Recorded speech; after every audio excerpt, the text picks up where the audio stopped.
नमस्कार, मैं हूं गायत्री शर्मा। क्या दुनिया में कोरोना की तीसरी लहर ने दस्तक दे दी है? क्या एक बार फिर से होशियार रहने का वक्त आ चुका है? ये सवाल हवाई नहीं है। सवाल इसलिए उठ रहा है क्योंकि पिछले एक हफ्ते में पूरी दुनिया में कोरोना के मामले करीब 16% तक बढ़ चुके हैं।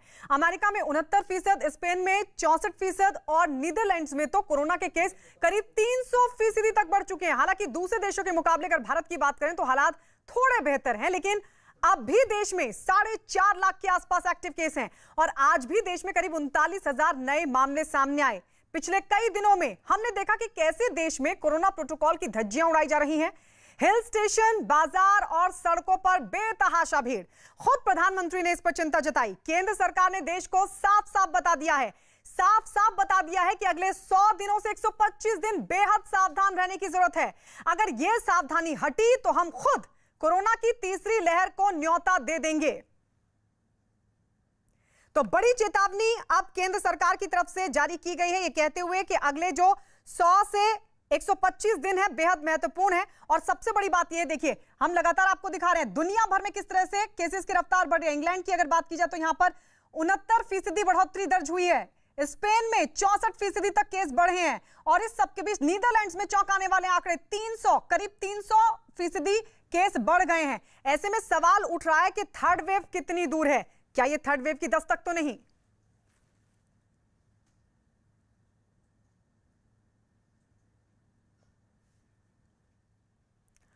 और इस पर बातचीत के हमारे साथ सीनियर कार्डियोलॉजिस्ट मुंबई से डॉक्टर रवि गुप्ता जुड़ चुके हैं। डॉक्टर रवि गुप्ता, बहुत बहुत स्वागत है आपका। मुझे सर ये बताइए कि ये जो दुनिया भर में आंकड़े सामने आ रहे हैं कि हम दिखा रहे हैं कैसे इंडोनेशिया में 44% आंकड़े बढ़ गए हैं कोरोना केसेस के, इंग्लैंड में 33%, इसी तरीके से नीदरलैंड्स में तो 300% से ज्यादा केसेस अब सामने आने लगे हैं।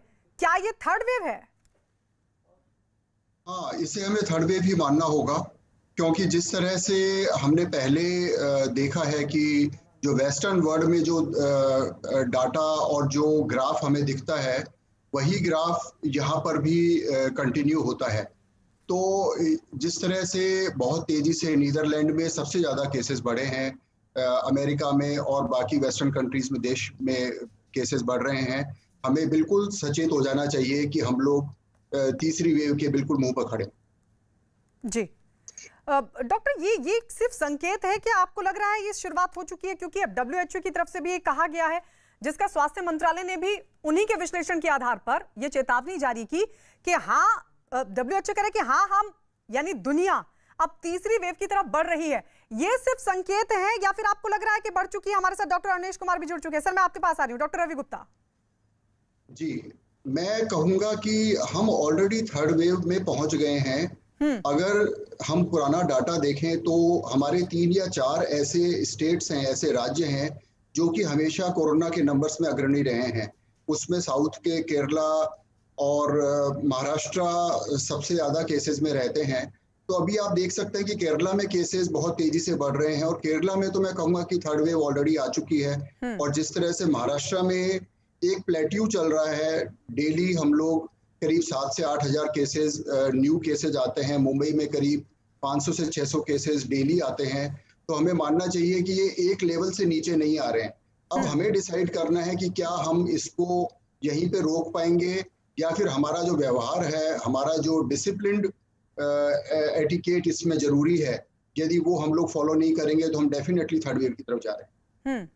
डॉक्टर अवनेश, पूरी दुनिया की अगर बात करें, एक बार फिर से जो कोरोना के केसेस हैं उनमें इजाफा हो रहा है। 16% तक मामले बढ़े हैं और कई देश तो ऐसे हैं जहां पर ये आंकड़ा और ज्यादा बढ़ रहा है। नीदरलैंड्स में 300% के करीब जो मामले हैं बढ़े हैं।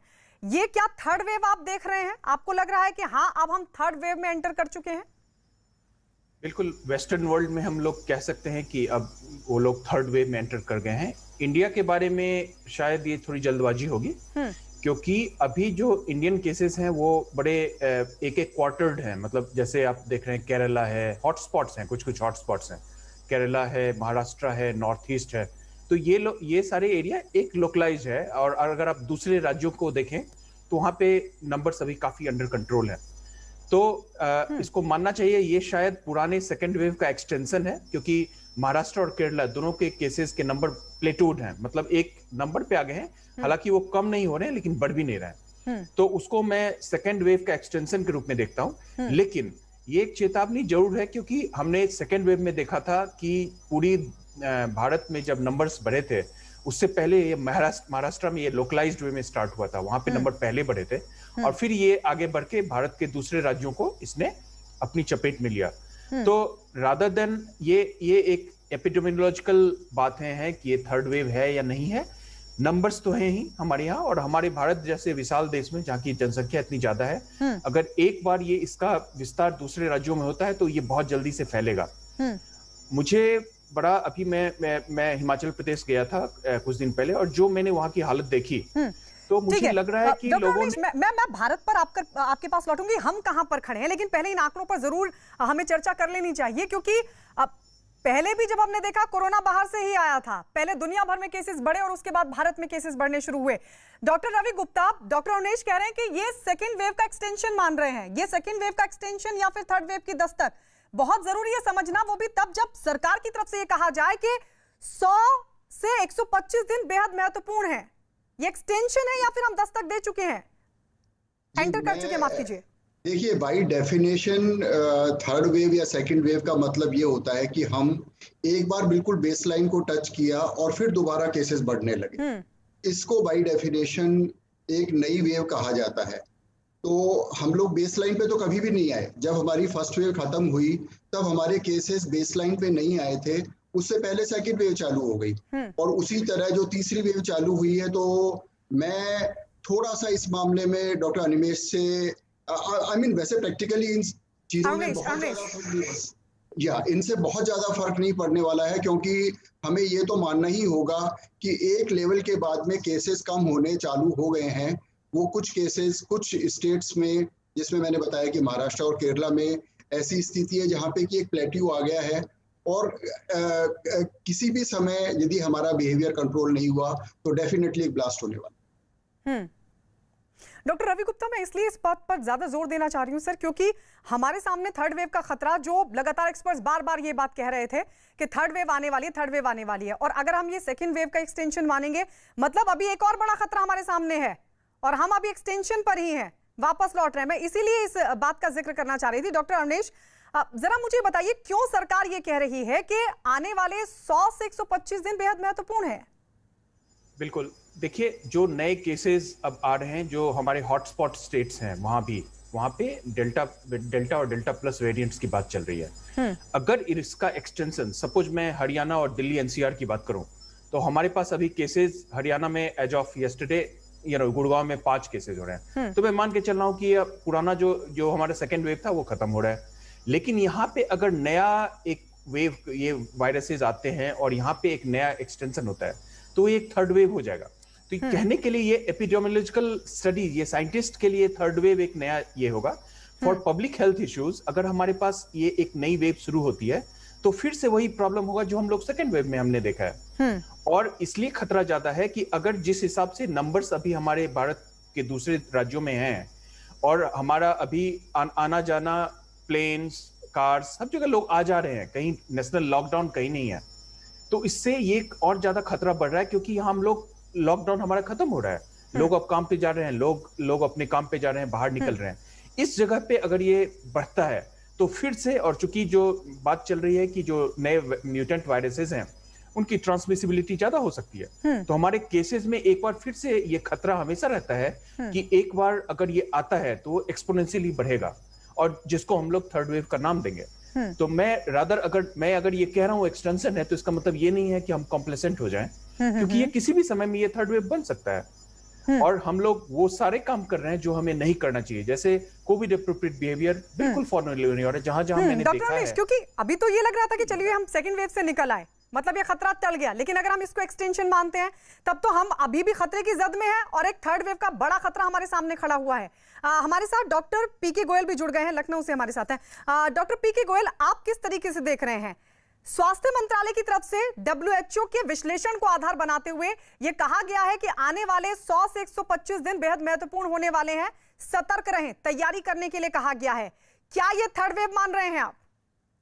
जी, ऐसा है। ये इस समय सेकेंड वेव खत्म हुई है, और ये वायरस नहीं खत्म हुआ है। क्योंकि वायरस नहीं खत्म हुआ है तो लो लेवल पे अभी इन्फेक्शन चल रहा है और वो चलता रहेगा, इतनी आसानी से ये जीरो नहीं होगा। तो वो अभी चल रहा है, थोड़ा कम थोड़ा ज्यादा।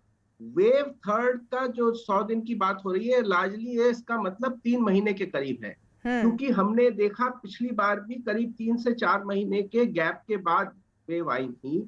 क्योंकि तो अब भी 3 महीने का फासला उस पॉइंट से दिया जा रहा है। तो ये और केसेस कम क्यों हुए हैं और क्यों बढ़ेंगे, इसके लिए मेन चीज ये है कि अभी जो केसेस कम हुए हैं वो सेकेंड वेव में लोगों को इतना ज्यादा इन्फेक्शन हुआ कि प्रोबेबली मेरे अंदाज में ऑलमोस्ट 50% लोगों को इन्फेक्शन हुआ है। क्योंकि कुछ तो डिटेक्टेड है और कुछ साइलेंट है, जिन लोगों ने टेस्ट कराया ही नहीं। हर घर में और हर ऑल्टरनेट घर में अगर हुआ है इन्फेक्शन, आप किसी से भी बात करिए तो बहुत प्रेवलेंट हुआ है। और एक आदमी को हुआ, 2 ने टेस्ट कराया, कोई पॉजिटिव हुआ, बाकी 2-3 ऐसे ही रह गए जिन्होंने टेस्ट कराया नहीं, और कुछ एसिम्प्टोमेटिक होते ही हैं। तो ये सब देखते हुए, ये क्योंकि काफी ज्यादा लोगों को इन्फेक्शन हुआ, उससे लोगों को कुछ समय के लिए इम्यूनिटी आती है, ये बात पक्की। तो इसलिए ये लल है, क्योंकि अब वायरस लोगों में फैल नहीं पा रहा है, क्योंकि इम्यूनिटी है कुछ लोगों में, लार्जली बिकॉज ऑफ इन्फेक्शन। लेकिन अब जब उसकी इम्यूनिटी कम होगी और वायरस म्यूटेट करेगा तो थर्ड वेव दोबारा आने की रियल संभावना है।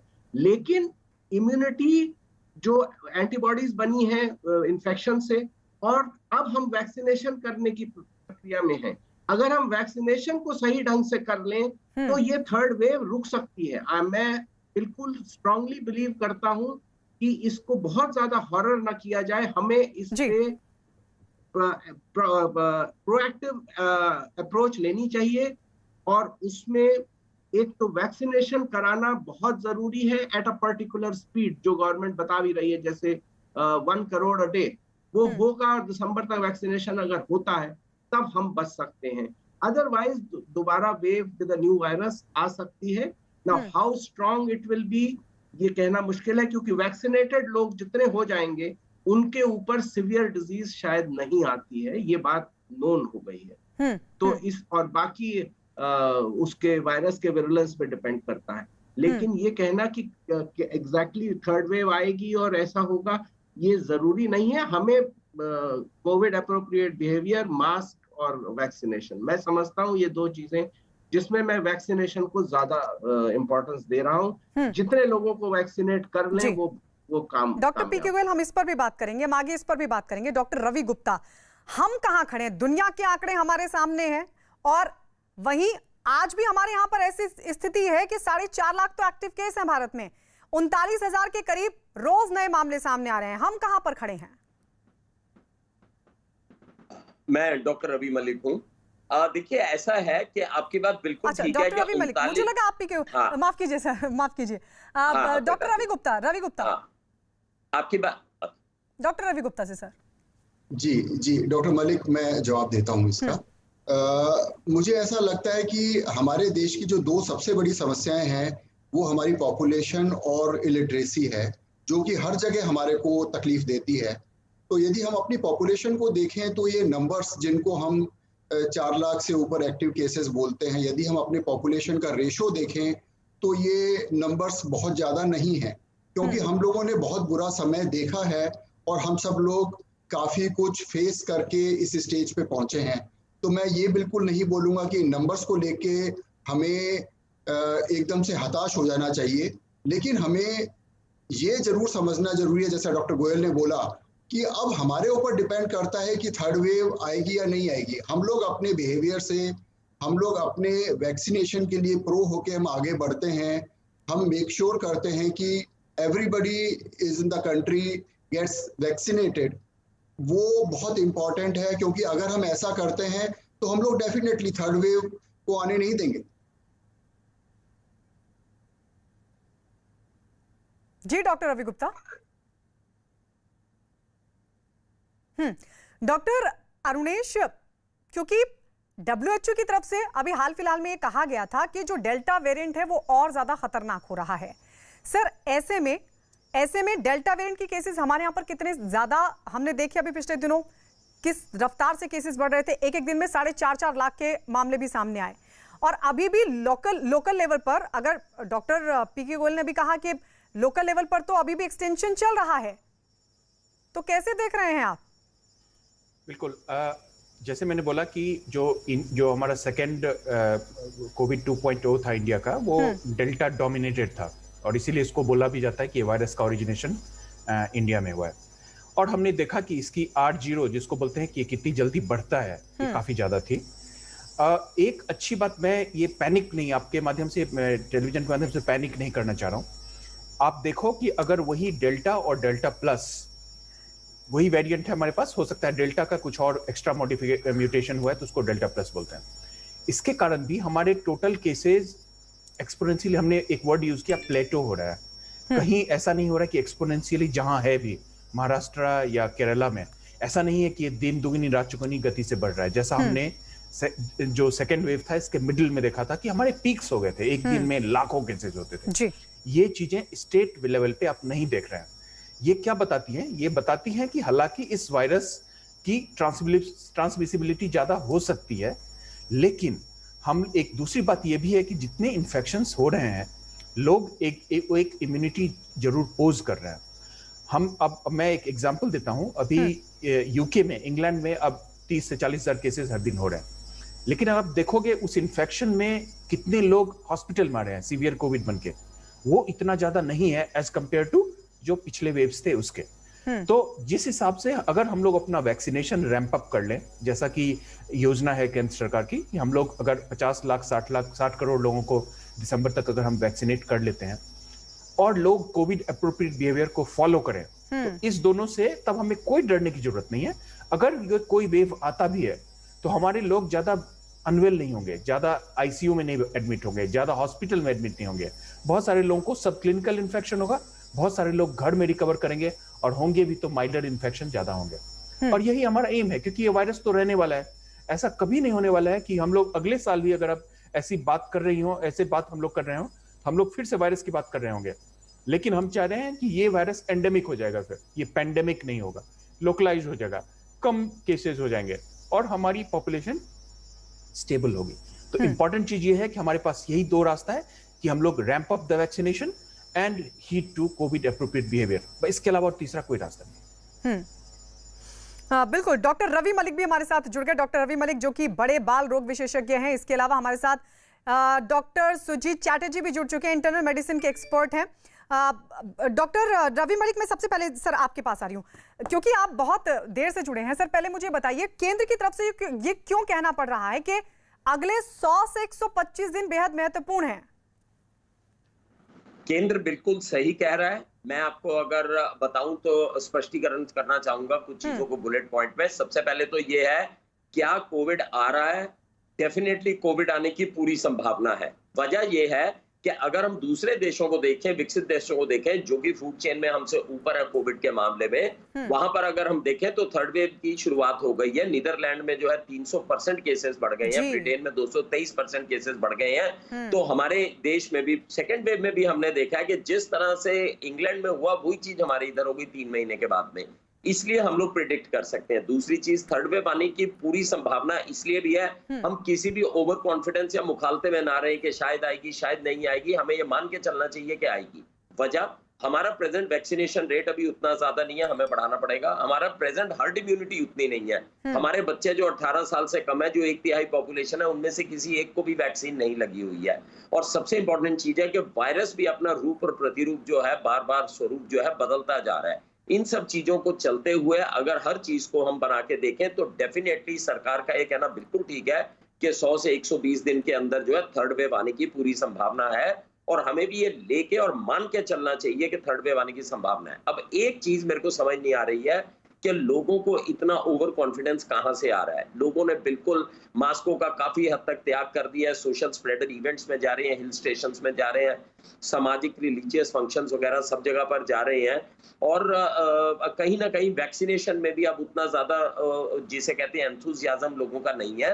तो लोगों को ओवर कॉन्फिडेंट बिल्कुल नहीं रहना चाहिए। मेरी विनम्र विनती यही है कि मान के चलें कि थर्ड वेव आ रही है, और सबसे इंपॉर्टेंट चीज है, हमारा इंफ्रास्ट्रक्चर काफी वीक है। पिछली बार हमने देखा, मैं कोविड का अस्पताल भी चलाता हूँ, पिछली बार हमने देखा कि कितनी दिक्कत हुई थी मरीजों को, कितना ज्यादा हजूम मरीजों का आया था, और उसके बाद में हमारे पास में रिसोर्सेज की कमी पड़ गई थी, क्योंकि हम डेवलपिंग नेशन है, हमारे पास इतने ज्यादा संसाधन भी नहीं है कि हम इनसे लड़ पाए। तो मेरी दो ही रिक्वेस्ट है, एक तो घर से बाहर तभी निकले आने वाले 100-120 दिन, जो जिसको जीविका कमाने जाना इंपॉर्टेंट है वो जाए, अदरवाइज ना जाए। और अगर बाहर जा रहे हैं तो कोविड अप्रोप्रिएट बिहेवियर रखें, बच्चों को बचा के रखें। वैक्सीन जिसको जिसकी भी उपलब्धि होती है, ये मत सोचे कि मैं फाइजर आएगी तो लूंगा, वो आएगी तो लूंगा। जिसको जो वैक्सीन मिलती है, तीनों वैक्सीन जो है सक्षम है, वो इमीडिएटली अपने आप को प्रोटेक्शन में रखे, क्योंकि वैक्सीन से हमने देखा कि बीमारी सीरियस नहीं होगी। तो ये एक बड़ी इंपॉर्टेंट चीज है। अब एक सवाल आता है, क्या हम इसको प्रिवेंट कर सकते हैं थर्ड वेव को? मेरे हिसाब से इसका आंसर जो होगा, मैं शायद थोड़ा नकारात्मक बताऊं, इसका आंसर होगा नहीं। हम शायद नहीं प्रिवेंट कर पाएंगे अगर हम इसी तरह से चले तो। इसकी प्रिवेंशन का तरीका यही है, वैक्सीनेशंस बढ़े और हम कोविड एप्रोप्रिएट बिहेवियर को फॉलो करें। हाँ, प्रिवेंशन पर सर हम लौटेंगे। सुरजीत चैटर्जी, क्या ये 3 महीने, क्योंकि इससे पहले तो हम लगातार ये चर्चा भी कर रहे थे कि कब आ रही है थर्ड वेव, अब क्या ये टाइम बता दिया गया है कि इतने दिन से इतने दिन तक आपको तैयारी रखनी होगी? ये सरकार की तरफ से कहा गया है राज्यों को, और ये कहा गया है कि 100 से 125 दिन बेहद महत्वपूर्ण है, यानी ये टाइम तय कर दिया गया है कि थर्ड वेव आ सकती है। एग्जैक्टली बोलना तो बहुत मुश्किल है कि इतने ही टाइम में आएगी। कई बार अगर आपकी वैक्सीनेशन जैसे अच्छी नहीं हुई है, आपके अगर कोविड एप्रोप्रिएट बिहेवियर नहीं हुआ है, तो this wave can come earlier as well, जल्दी भी आ सकती है, ऐसी बात नहीं है। पर हाँ, उनका जो ये गवर्नमेंट का कहना है कि अगला जो 3 महीने है वो बहुत क्रूशियल है, क्योंकि इसमें आने की संभावना सबसे ज्यादा है। पर इसका ये मतलब नहीं है कि 45 दिन में नहीं आ सकता या 60 दिन में नहीं आ सकता।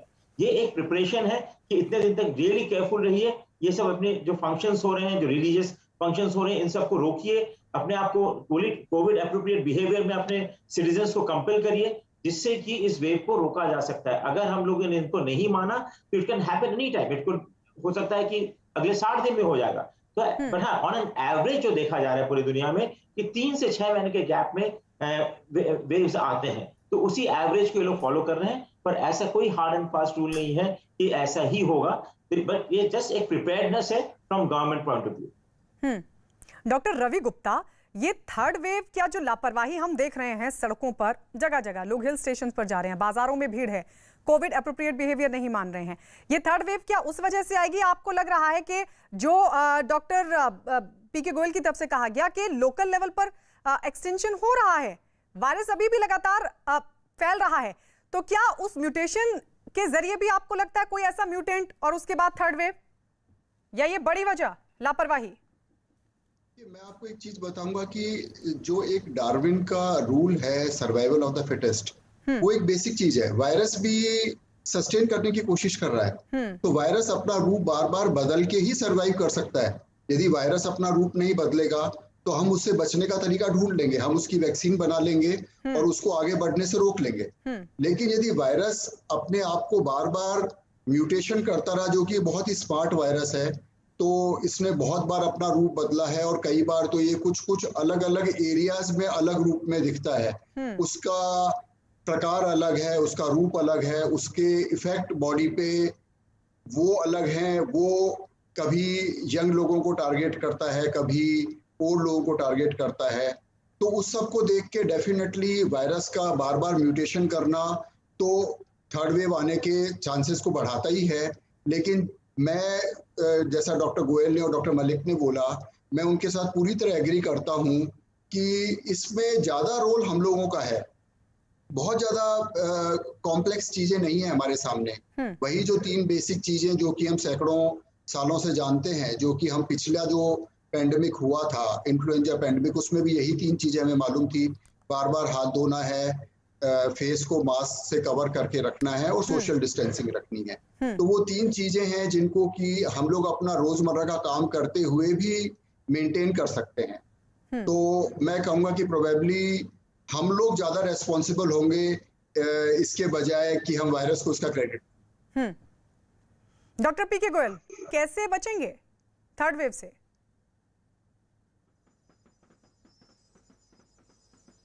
डॉक्टर पीके गोयल, आवाज आ रही है सर आपको? पीके गोयल तक आवाज नहीं पहुंचे। डॉक्टर अरुणेश, किस तरीके से प्रिवेंट किया जाए इस थर्ड वेव को? आपको क्या लग रहा है, ये जो लापरवाही है, क्या ये थर्ड वेव की वजह बनने वाली है, या आपको लग रहा है कि अभी सेकंड वेव का एक्सटेंशन हो जाएगा क्योंकि लोग सड़कों पर हैं, थर्ड वेव तो बाद में आएगी? बिल्कुल, सेकेंड वेव का एक्सटेंशन अपने आप में खराब नहीं, अभी भी काफी डेवास्टेटिंग है। आप देख रहे हैं कि इतने हाई नंबर्स में केसेस आ रहे हैं, और किस दिन ये थर्ड वेव में चेंज हो जाएगा हमें पता भी नहीं चलेगा, क्योंकि जिस हिसाब से जो सोशल डिस्टेंसिंग नहीं हो रही है, जिस हिसाब से मास्क लोग नहीं पहन रहे हैं, तो आई थिंक वायरस को हम लोग बाद में दोष दें, पहला दोष खुद को दें कि हमने कोरोना एप्रोप्रिएट बिहेवियर नहीं फॉलो किया। देखिए, मैं बार बार कहता हूं कि वायरस कौन सा म्यूटेंट आता है, ये सब लैब की बातें हैं, ये सब हम लोग साइंटिस्ट पे छोड़ दें जी। वायरस कोई भी अल्फा, बीटा, गामा, अभी लैम्डा है, आने वाले बहुत सारे नाम बचे हुए हैं, आयोटा, कैप्पा, मैं नाम दे सकता हूँ। ये सब वायरस ऑफ कंसर्न में है, वायरस ऑफ इंटरेस्ट में है, बहुत जल्दी वायरस ऑफ कंसर्न में बनेंगे। नाम कोई भी हो, ग्रीक लेटर कोई भी आए, वायरस का ट्रांसमिशन वैसे ही होता है जैसे अल्फा वेरिएंट का था, जैसे बीटा का था। तो हम लोग छोटी चीजें, वैक्सीनेशन को रैंप अप करें, और लोगों में आई थिंक अगर इस प्रोग्राम से एक चीजें समझ में आए कि ये बहुत सिंपल है, हम इसको अवॉइड कर सकते हैं। हमें नहीं पता कि हम कंप्लीटली थर्ड वेव को आने से रोक लेंगे, क्योंकि जैसे अभी मेरे प्रेडिसेसर अभी बताया कि हमारे अब वैक्सीनेशन अभी उतना ज्यादा नहीं हो पाया है, तो हम अभी कितनी भी जल्दी करें तो दिसंबर तक हम नहीं कर पाएंगे, अगर इस हिसाब से भी रैंप अप करें तो भी। लेकिन फिर भी अगर एक हमारे पास एक पॉजिटिव चीज ये भी है कि हमारे ज्यादा लोग उनको इन्फेक्शन हुआ है ना। एक सर्वे के मुताबिक आधे कंट्री को इन्फेक्शन हो चुका है, 50% ऑफ पीपल आर इन्फेक्टेड। तो हम लोग ये भी देखते हैं कि अगर आपको इन्फेक्शन होता है तो आपकी अपनी इनेट इम्यूनिटी डेवलप होती है, जो आपको 3 से 4 महीने तक प्रोटेक्शन देती है। तो इसमें अगर कोई नया वेरिएंट भी आता है, अगर कोई नया सर, मैं इसी पर लौटूंगी कि हमारे देश में हर्ड इम्यूनिटी कहां तक आ पहुंची है। सवाल ये भी खड़ा होता है कि किस पर ज्यादा खतरा, अगर थर्ड वेव लौटती है, थर्ड वेव आती है, तो इन तमाम सवालों के हम जवाब लेंगे। डॉक्टर्स लगातार हमारे साथ बने हुए, एक छोटा सा ब्रेक हम फौरन ले रहे हैं और इसी के साथ हम लौट रहे हैं कुछ सवालों के साथ।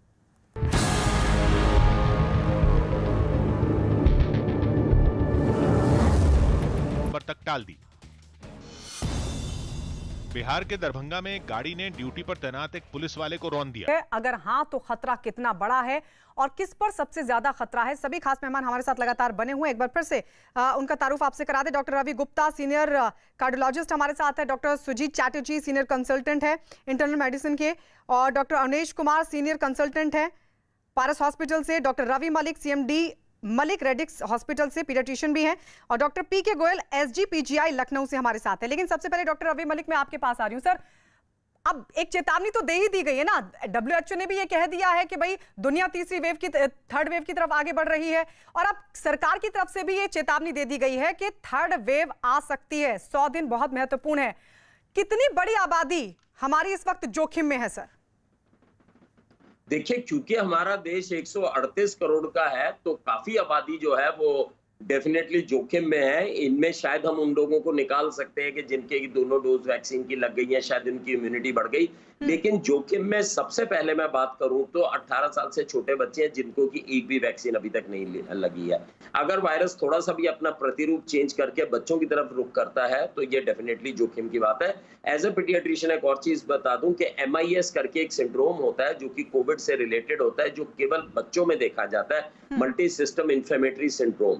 तो ये भी बच्चों के अंदर जो है, तो बच्चे एक तो जोखिम में है, उसके बाद डेफिनेटली जो लोग वैक्सीनेटेड नहीं है वो भी जोखिम में है, और डेल्टा प्लस वेरिएंट के अंदर जिन लोगों को वैक्सीन भी लगी है उनको भी हो सकता है। तो अगर हम ओवरऑल पिक्चर लें तो हमारे को कोविड अप्रोप्रिएट बिहेवियर ही हमारे सामने एक रास्ता है। मैं कई बार पेशेंट्स कहते हैं कि अब डेल्टा प्लस आ गया, डेल्टा आ गया, मैं उन्हें कहता हूँ जो मर्जी वेरिएंट आ जाए उसका बचाव एक ही है कि वो मास्क से बाहर नहीं जा सकता। तो कोविड अप्रोप्रिएट बिहेवियर को फॉलो करना बड़ा जरूरी है, और ये डेफिनेटली महामारी है। लोगों को ये भी रियलाइज करना चाहिए, जिस तरह से लोग कई बार सेलिब्रेशंस के मूड में है और उसमें है, उसको थोड़ा सा रोक दें, क्योंकि ये महामारी है और ये 100 साल के बाद में आती है। इसको हमारे को एक नॉर्मल रूटीन लेके नहीं चलना चाहिए, हमको ऐसे लेके चलना चाहिए कि डेफिनेटली एक त्रासदी आई हुई है और ये अभी गई नहीं है। We are sitting around the volcano, मतलब एक ज्वालामुखी फटने के लिए हमारे सामने बैठा हुआ है, तो हमारे को वो चीज लेके चलनी चाहिए। और ना केवल नेशनल बल्कि इंटरनेशनल एजेंसीज ने भी बता दिया,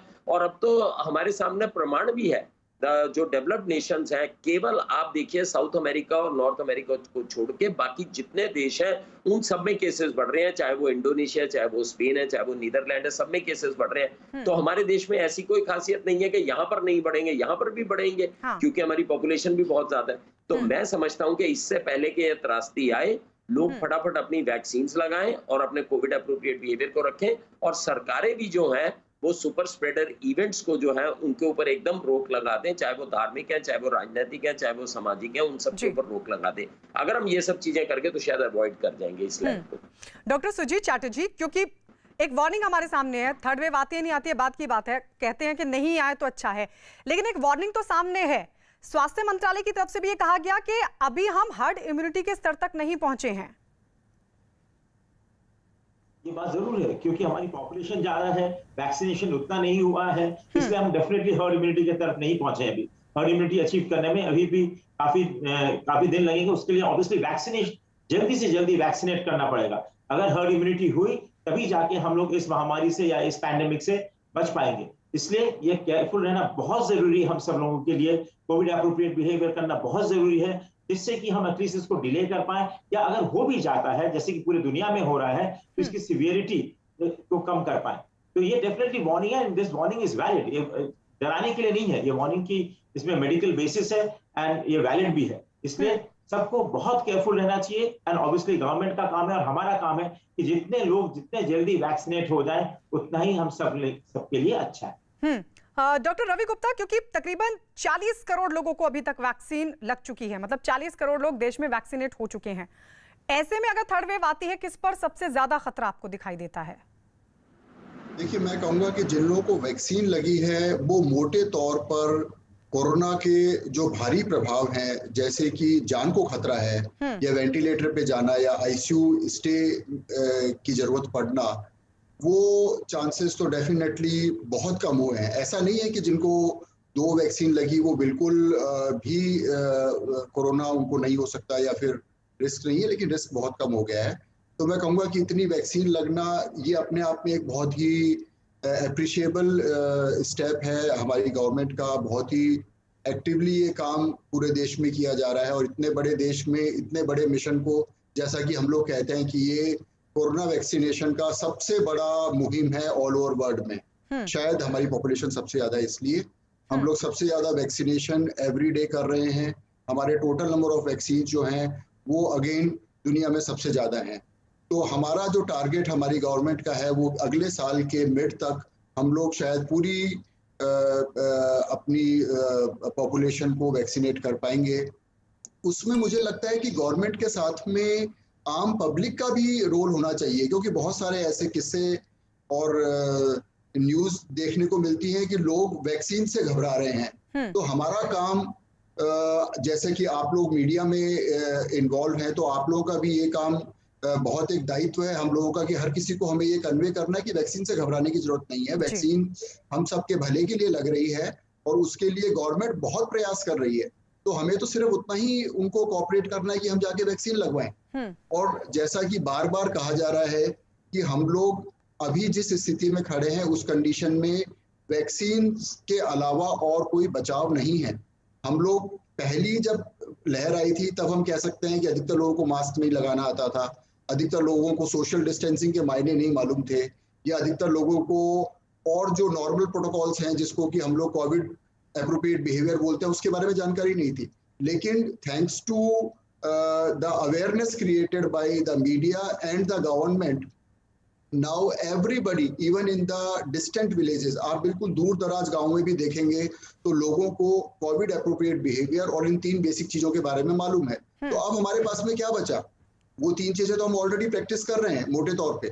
तो अब वैक्सीन ही तो है, तो वैक्सीन को तो हम लोगों को बिल्कुल रिलीजियसली लगवाना चाहिए। और पर्सनल लेवल पे यदि हम कोई भी आदमी ऐसा देखते हैं जिसने की वैक्सीन नहीं लगाई तो हमें उससे पूछना चाहिए कि आपको वैक्सीन नहीं लगवाने का कारण क्या है और आप वैक्सीन क्यों नहीं लगवा रहे हैं। तो ये एक ऐसी चीज है जिसमें कि हमें पर्सनल लेवल पे भी अपने कंट्री को सपोर्ट करना चाहिए। डॉक्टर पीके गोयल, 3 महीने हमारे सामने, तकरीबन 3 महीने, 100 दिन 125 दिन को अगर हम लेकर चलें तो तकरीबन 3 महीने अगर हम मानकर चलें, 40 करोड़ लोगों को लग चुकी है सर वैक्सीन। आपको लग रहा है अगले ये जो दिन है उसमें हम हर्ड इम्यूनिटी ले पाएंगे? क्योंकि स्वास्थ्य मंत्रालय ने कहा कि हम नहीं चाहते कि इन्फेक्शन से हर्ड इम्यूनिटी आए, इसलिए जल्द से जल्द आप वैक्सीनेट हो जाओ, ये सबसे अपील की गई है। जी, आपने ये बहुत अहम सवाल किया है। एक्चुअली 40 करोड़ लोगों को लगी है, लेकिन उसमें सिंगल डोज वाले हैं। डबल डोज जिनको लगी है वो शायद 6.5% को ही लग पाई है। तो अभी हमारा लक्ष्य बहुत दूर है। मैं आपको एक चीज कहना चाहता हूं कि ये जो भी बातें हो रही हैं, इसको अगर थोड़ा हम पॉजिटिव देखें तो एक तो दहशत नहीं फैलानी होनी चाहिए। मैं समझता हूं, ये मेरी निजी सोच है, क्योंकि इसको रोका जा सकता है। पर सर दहशत में तो लोग है ही नहीं। रोकने के लिए हमें वैक्सीनेशन की स्पीड बढ़ानी है। वो सरकार पूरी कोशिश कर रही है, लेकिन आपने देखा होगा जैसे 21 जून को 86 लाख वैक्सीनेशन हुए एक दिन के अंदर, लेकिन उसके बाद इमीडिएटली रेट कम हो गया। तो अब हमें अभी रेट कम चल रहा है, कभी 30 लाख होते हैं, कभी 35 लाख होते हैं, तो टारगेट जो है बढ़ता जा रहा है। और थर्ड में जो 100 दिन है, इस 100 दिन में मैं इसकी अहमियत समझता हूं कि हम वैक्सीनेशन अगर जोरों से करें, और अगर हम 30% या 40% लोगों को 30% लोगों को डबल वैक्सीनेशन कर लें इस 100 डेज में किसी तरह। मैं जानता हूं ये बहुत ही मुश्किल काम है, मगर प्रयास इसका अगर सरकार जो भी कुछ कर सकती है उस पे अगर जोर दिया जाए तो ये थर्ड वेव रुकेगी। मेरा ये सोच है। तो वैक्सीनेशन को बहुत अहम मुद्दा लेकिन है, सवाल ये कि क्या उस लक्ष्य तक हम पहुंच पाएंगे अगले 3 महीनों तक? डॉक्टर अरुणेश, क्या हम उस लक्ष्य तक पहुंच पाएंगे? और सर जरा मुझे बताइए, क्योंकि डॉक्टर पीके गोयल कह रहे हैं कि दहशत नहीं फैलानी चाहिए, ये तस्वीर हम लगातार दिखा रहे हैं, ये जो भीड़ आपको लग रहा है कहीं से देख करके कि ये दहशत में है लोग? बिल्कुल। और ये तो बिना वैक्सीनेशन के घूम रहे हैं, तो ये क्यों वैक्सीनेट होंगे, बताइए? मैं बिल्कुल एग्री कर रहा हूं कि आई विश की दहशत नहीं, एटलीस्ट लोगों को ये पता चले कि ये कितनी गंभीर समस्या आ सकती है एक बार फिर। और ये एक ऐसे पॉपुलेशन के सामने है जो अभी हमने जस्ट 2 महीने 1-1.5 महीने पहले देखा कि कैसे विभीषिका आ सकती है, ये कितना कहर ढा सकता है। हमारे यहाँ, हमारे कंट्री में जहाँ पॉपुलेशन इतना बड़ा है, हेल्थ केयर फैसिलिटी इतनी कम है, and doctor is to patient population ratio one of the lowest in the world है। और आपको अभी बताया गया कि सबको पता है कोविड एप्रोप्रिएट बिहेवियर क्या है, मैं इससे एग्री करता हूँ, लेकिन तब आप देखोगे कितने लोग इसको फॉलो कर रहे हैं। और अगर वो फॉलो नहीं कर रहे हैं तो उसका एक टर्म आजकल आ रहा है, रिवेंज टूरिज्म, कि आपको सरकार ने लॉकडाउन के कारण घर में रख दिया 4 महीने, तो अब लॉकडाउन खुला है तो अब मैं जहां मर्जी वहां घूमूंगा और मास्क नहीं लगाऊंगा। रिवेंज टूरिज्म चल रहा है। तो अब बताइए कि मुझे तो यहाँ कहीं दहशत दिख नहीं रही है, लेकिन हमारा काम है, हमारे मीडिया आपके माध्यम से मैं कहना चाहूंगा, ये वायरस दिखता तो नहीं है, लेकिन जब एक बार आप संक्रमित हो जाते हो तो ये क्या कहर ढा सकता है, आपने देखा है, अपने सामने देखा है। ऑक्सीजन की समस्या, हॉस्पिटल की बेड की समस्या, ये सभी को ध्यान में रखते हुए सभी से अपील है कि आपका अपना इलाज अपने हाथ में है। सबसे कम खर्च वाला इलाज है, जहां पे आप मास्क लगाते हैं। और वैक्सीनेशन स्केप्टिसिज्म बिल्कुल हटा देना चाहिए। वैक्सीन बिल्कुल सेफ है, कोई सा भी वैक्सीन आता है बिल्कुल सेफ है। हमें एम करना चाहिए, जैसे सरकार कोशिश कर ही रही है, लोगों को जब उनका टर्न आता है वैक्सीनेशन के लिए जाना चाहिए और निर्भीक होकर बिना किसी चिंता के वैक्सीनेशन लगाना है। लेकिन जब तक फिर भी अगर आप वैक्सीनेटेड हैं तो भी आपकी जिम्मेदारी बनती है कि जब आप घर से बाहर निकलें तो मास्क जरूर लगाएं, क्योंकि अगर आप संक्रमित हो भी जाते हैं, हमारे पास डेटा है, हमें पता है कि अगर आप वैक्सीनेटेड हो भी जाते हैं और अगर आपको कोविड लगता है और आपको सीवियर कोविड ना भी होता है, लेकिन आपसे अगर दूसरे को ट्रांसमिशन होता है, उसको सीवियर कोविड हो सकता है। तो आपकी जिम्मेदारी फिर भी बनती है कि ना सिर्फ वैक्सीनेटेड हो तो भी, ना हो तो भी, कि एक मास्क लगाएं, कोविड एप्रोप्रिएट बिहेवियर का जरूर से जरूर पालन करें। मेरे पास सिर्फ अब लगभग 5.5 मिनट है और मैं चाहूंगी आप सभी बताएं।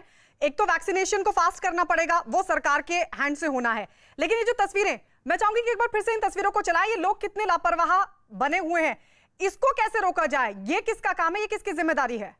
सबसे पहले डॉक्टर रवि मलिक आप। देखिए, मैं डॉक्टर साहब से थोड़ा सा डिफर करूंगा कि लोगों को दहशत में नहीं डालना। लोग तो दहशत में है ही नहीं, उन्हें तो जागरूक करना बड़ा जरूरी है। ये चिंताजनक ये चिंताजनक, गंभीर और खतरनाक सिचुएशन है जिसमें ये हम कर रहे हैं। सरकार को भी युद्ध स्तर पे क्रांतिकारी कदम उठाने चाहिए और लोगों को भी अपनी पूरी शक्ति और समर्थ के साथ में सामने आना चाहिए। बिना उसके इसका कोई भी स्केपगोट नहीं है। दोबारा से सेकेंड वेव की तरह मृत्यु होगी। अब हमें जीरो टॉलरेंस मृत्यु के लिए होनी चाहिए। हमें ये नहीं देखना लोग दहशत में आ रहे हैं, नहीं आ रहे हैं, क्या हो रहा है। वो तो ऑलरेडी दहशत में नहीं है, उनको जागरूक करना बड़ा जरूरी है, उनको उठाना बड़ा जरूरी है। जो हिल स्टेशन पे गए हो या जो नींद में या जो खुमारी में, उनको उठाना बहुत जरूरी है। क्योंकि अगर फिर से वेव आ गई, हम कब तक इतनी मृत्यु, पीछे देखिए 4-4, 5-5 हजार रोज मृत्यु होती थी। कितना बड़ा आंकड़ा है 4-5 हजार की मृत्यु रोज होना। और अगर वो दोबारा से रिपीट हो गया तो हम कब तक ये चीज देखते रहेंगे मूक दर्शक बनकर। तो ये बड़ी एक इंपॉर्टेंट चीज है। मैं इसके अंदर स्ट्रॉन्ग अपनी मेडिकल एडवाइस एडवोकेट करना चाहूंगा कि जो भी वायलेटर्स हैं उनके ऊपर सख्त कार्रवाई हो। सरकार ज्यादा से ज्यादा वैक्सीनेशंस लगाए और इस बीमारी से हमको लड़ना है तो युद्ध स्तर पर लड़ना पड़ेगा। और अगर इस पे संपूर्ण विजय चाहिए तो हम लोगों को बहुत ही जागरूक रहना पड़ेगा। जी डॉक्टर रवि मलिक। डॉक्टर सुजीत चैटर्जी, क्या कहें, कैसे रुकेगा सर ये लापरवाही का जो सिलसिला लगातार देखा जा रहा है, कैसे रुकेगा ये? मेरे ख्याल से गवर्नमेंट को बहुत स्ट्रिक्ट होना पड़ेगा। इसमें हो सकता है लॉज लाना पड़े, फाइन करना पड़े, उसी तरीके से लोग सुधरेंगे। हमारी थोड़ी सी टेंडेंसी है, पता नहीं हम सब इस देश के सिटीजन्स की, कि हम लापरवाह हैं। हम याद भी नहीं रखते हैं कि 2 महीने पहले क्या हुआ पूरे इस देश में। मेरे ख्याल से बहुत स्ट्रिक्ट होना पड़ेगा। ऑब्वियसली सिटीजन्स, अगर हम अपने आप सुधर जाएं, अगर हम अपने आप कोविड एप्रोप्रिएट बिहेवियर करें तो ये वेव काफी कम हो सकता है। पर अगर नहीं तो गवर्नमेंट को मेरे ख्याल से बहुत स्ट्रिक्ट होना पड़ेगा। उनको they have to enact laws, may be fine people, तभी जाके शायद ये रुक सकता है, अदरवाइज तो कोई रास्ता नजर नहीं आता। डॉक्टर रवि गुप्ता, क्योंकि कई लोग तो ये भी कहते हैं ना कि बहुत जगह पर कारखाने हैं, फैक्ट्रीज हैं, अब जब वहां पर लोगों के काम धंधे शुरू हुए हैं तो वहां तो भीड़ लगी रही है, फिर लोग ये कहते हैं कि हम तो काम पे जाएंगे ना, फिर कैसे ये लापरवाही, कैसे ये जो तमाम चीजें अभी तस्वीरों के जरिए सामने आ रही हैं, ये लापरवाही कैसे रुकेगी? जी, मैं इसमें जो डॉक्टर मलिक ने बोला, मैं उसको 100% एग्री करता हूं और मैं चाहता हूं कि हमारा दायित्व आम पब्लिक को बताना है कि कोरोना को हम लाइटली बिल्कुल ना लें। मैं एक हार्ट स्पेशलिस्ट हूं, इसलिए मैं थोड़ी सी चीज आप लोगों से शेयर करना चाहूंगा।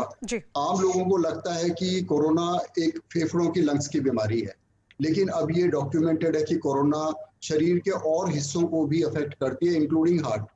तो हार्ट के अंदर, हार्ट की नसों में क्लॉट जाके ये हार्ट अटैक करती है। यंग लोगों के अंदर जान लेने वाली कंडीशन हो सकती है। एक बड़ा सा क्लॉट यदि आपकी पल्मोनरी आर्टरी या लंग्स को सप्लाई करने वाली आर्टरी में जाता है तो पेशेंट की डेथ हो सकती है।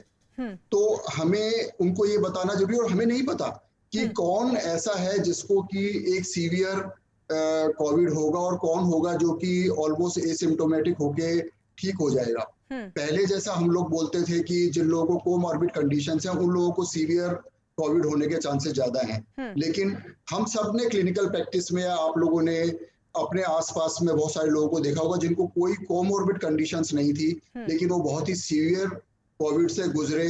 कुछ लोगों ने अपनी जानें गंवाई और कुछ लोग बहुत लंबे समय तक आईसीयू में रहे। तो मैं आपके चैनल के माध्यम से ये आम पब्लिक को मैसेज देना चाहता हूँ कि कोविड को लाइटली ना लें, ये ना समझे कि होगा, ठीक है, हम लोग अपना।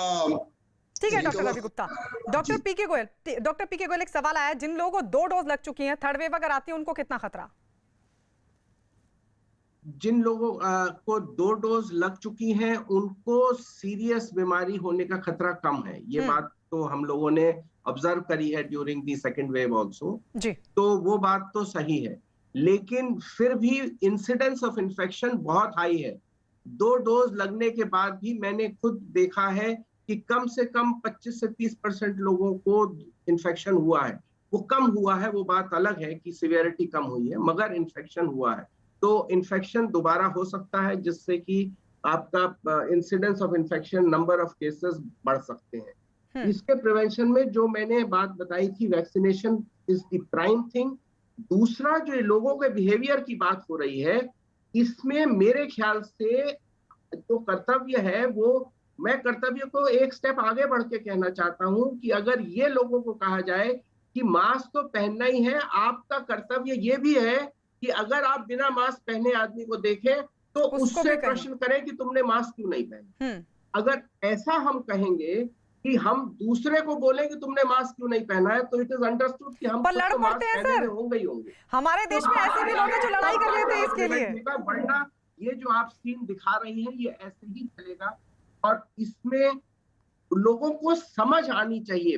मैं ये कहता हूँ, डरा के, मैंने जो दहशत वर्ड यूज किया, डरा के काम नहीं होता है। थोड़ी सी, ऑल्दो लोग बागों की समझ का लेवल लो है, हमारी बहुत सारी अनएजुकेटेड जनता है, मैं मानता हूँ इस बात को, मगर फिर भी लोगों को जिम्मेदारी समझनी होगी और इन लोगों को समझाना होगा, जागरूक करना होगा। ये शासन और प्रशासन, सरकार की जिम्मेदारी है, तभी इस खतरे को टाला जा सकता है। बहुत बहुत शुक्रिया डॉक्टर अवनेश। माफ कीजिए, मैं आपके पास सर वक्त की वजह से नहीं आ पाई। आप सभी का हमारे साथ जुड़ने के लिए बहुत बहुत शुक्रिया। Doctor Ravi Gupta, doctor P K Goyal, doctor Avnesh Kumar, doctor Ravi Malik और डॉक्टर सुजीत चैटर्जी। इस हेल्दी डिस्कशन के लिए आप सभी का बहुत बहुत शुक्रिया सर।